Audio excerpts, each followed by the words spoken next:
Boker Tov, good morning. As we come together today, I'd like to share a story about the idea of prayer in the synagogue, where our prayers come from, and how we give meaning to the words and actions of our communication with the divine. It is told that a certain villager used to pray on the days of awe in the house of study of the Baal Shem Tov, the founder of the Hasidic movement. And this certain man had a child whose wits were dull and who could not even read the letters in the prayer book, much less recite any of the holy words.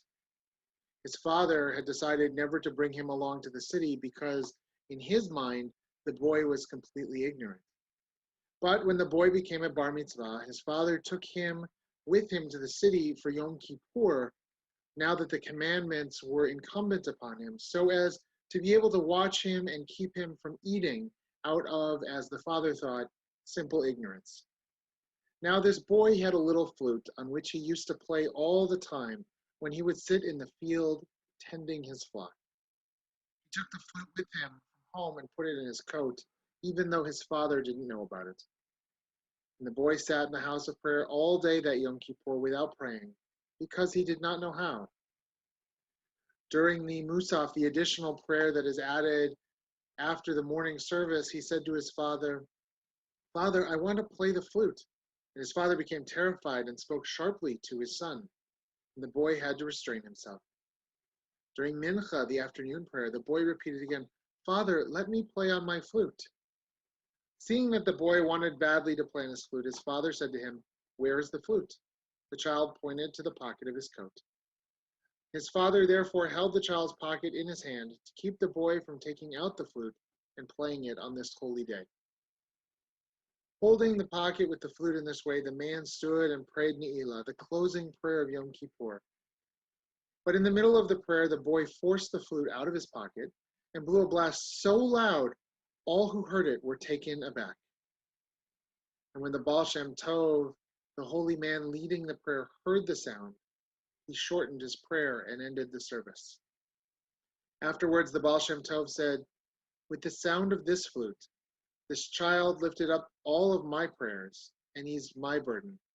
For this child does not know anything, but by dint of his seeing and hearing the prayer of Israel all this holy day, the prayer's holy spark kindled a fire in him, and the flames of his longing burned higher and higher until his soul nearly expired.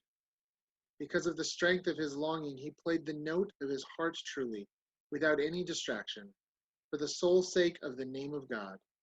Now the pure breath of his lips was very acceptable to God, and by this means all of our prayers were lifted up." We have this idea here of a flute being played in the service, something that would be forbidden under traditional Jewish law. And yet the Baal Shem Tov readily accepts the boy's prayer because of the kavanah behind it, because of the intentionality behind the boy's prayer. We have two types of prayer in our service: the kava, the fixed words that are found in our prayer book, and the kavanah, the prayer that comes from inside, the prayer that is extemporaneous, that comes from our hearts and our minds, that truly connects us with that which is good and high and holy. And it is those prayers that are found between the lines of the text on the page, that truly allow us to connect with the divine. On Rosh Hashanah and Yom Kippur, even for those who are regulars on Shabbat, regulars in our services, there is a lot of liturgy that is unfamiliar. A lot of melodies we only hear once a year.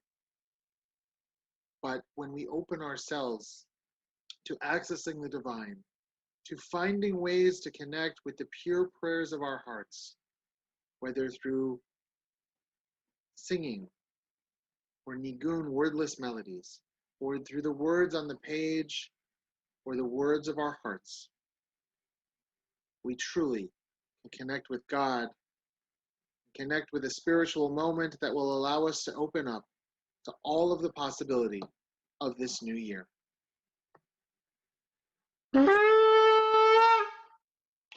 Boker Tov.